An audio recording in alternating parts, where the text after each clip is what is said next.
بیت المقدس مسلمانوں کا قبلہ اول ہے۔ یہ فلسطین کے شہر القدس میں واقع ہے۔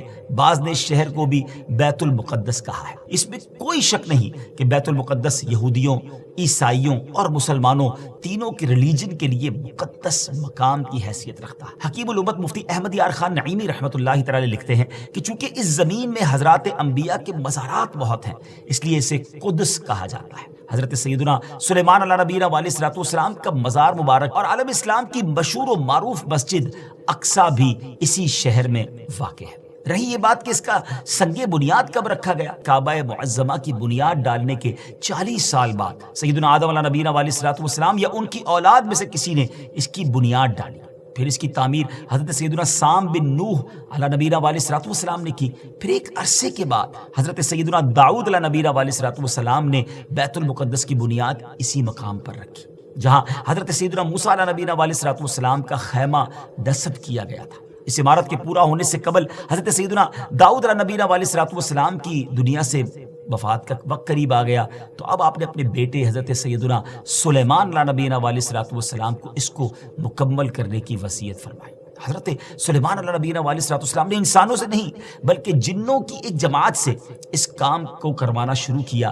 1 سال کا کام باقی تھا مگر آپ کے انتقال کا وقت قریب آ گیا۔ آپ نے غسل فرمایا، نئے کپڑے پہنے، خوشبو لگائی اور اس طرح تشریف لائے کہ عصا پر ٹیک لگا کر کھڑے ہو گئے۔ ملک الموت حضرت اسرائیل علیہ الصلوۃ والسلام نے آپ کی روح اسی حالت میں، اسی عالم میں قبض کر لی۔ جب حضرت سلیمان علیہ الصلوۃ والسلام حیات تھے تو جنات کو رات کی رخصت بھی مل جاتی تھی، وہ دن میں کام کرتے تھے۔ حضرت سلیمان علیہ الصلوۃ والسلام بھی آرام کرنے چلے جاتے تھے، مگر آپ چونکہ اب کھڑے ہی تھے تو اب جنات کو دن رات راؤنڈ دا کلاک کام کرنا پڑ گیا۔ جیسے اس کی تعمیر کا وقت پورا ہونے لگا تو اللہ کی شان دیکھیں کہ آپ کے اس عصا کو، اس لکڑی کو دیمک نے کھایا اور آپ کا جسم زمین پر تشریف لایا۔ پھر لوگوں کو بھی پتہ چلا اور جنات کو بھی پتہ چلا کہ حضرت سلیمان علیہ الصلوۃ والسلام دنیا سے جا چکے ہیں۔ اس کی تعمیر کی تکمیل چونکہ حضرت سلیمان علیہ الصلوۃ والسلام کے زیر نگرانی ہونی تھی، اس لیے اس عمارت کو ہیکل سلیمانی بھی کہا جاتا ہے۔ حضرت سیدنا آدم علیہ الصلوۃ والسلام سے لے کر حضرت سیدنا موسیٰ علیہ نبینا علیہ الصلوۃ والسلام تک کعبہ یعنی بیت اللہ شریف ہی کعبہ رہا۔ پھر حضرت سیدنا موسیٰ علیہ نبینا علیہ الصلوۃ والسلام سے لے کر حضرت سیدنا عیسیٰ علیہ الصلوۃ والسلام تک بیت المقدس قبلہ رہا۔